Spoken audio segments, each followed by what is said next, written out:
Have you noticed We noticed the rapid changes in weather patterns lately. That when during summer, your place still experiences high occurrence of rainfall most of the time? Yes? Then that is a simple description of climate change. Climate change is a global phenomenon of climate transformation characterized by the changes of the usual climate of the planet. It can be the change in temperature, precipitation, and wind. the most common misconception about climate change is that it is solely caused by humans? However, climate change occurs naturally because of the variation in the solar cycle. Human activities make it worse. Our planet is seriously at risk.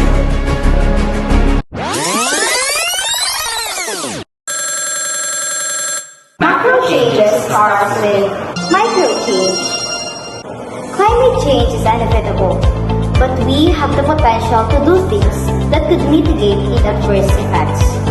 A small change in ourselves could create a significant impact on the environment. But what are those small actions that could lead to enormous changes? Here are some ideas. Recycling lessens the amount of waste by transforming waste material into a new product. We won't just recycle but recycle properly. Food and liquids must be kept out of your recycling bin. However, some recyclable materials such as paper, cardboards, plastics, glass, and tires can be put into recycling bins provided by your community. If not available, you can recycle them by yourself. So the bottles can be recycled as flower pots and even your old clothes as new rugs. It is one of the easy practices that we can do to reduce our energy consumptions and the need to use virgin materials in manufacturing new products. Use renewable energy resources in our surroundings. Renewable resources are highly prevalent.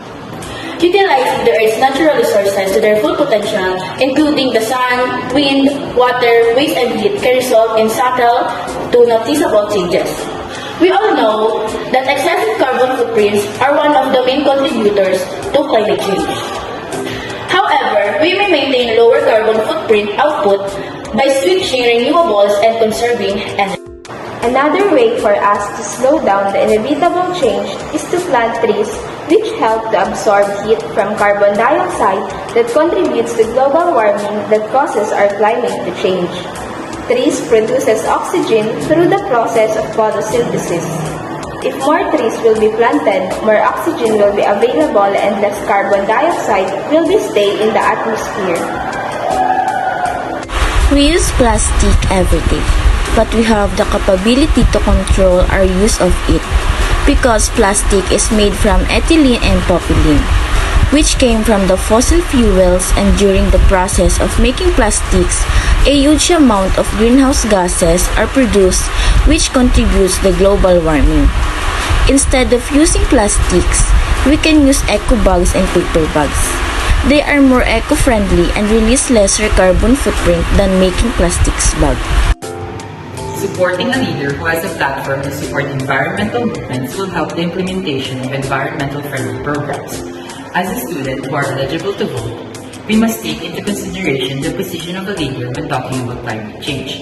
If a leader supports climate change movements, then the issue of climate change could be addressed like the Climate Change Act of 2009, or commonly known as the Republic Act 9729. This act aims to integrate disaster risk reduction measures into climate change adaptation plans, development, and poverty reduction programs. Our planet Our planet Our planet is the place where we live. We must protect our planet. beat climate change. Save our world. save our lives through simple actions that when done by many can make a Make a huge Can make a huge difference.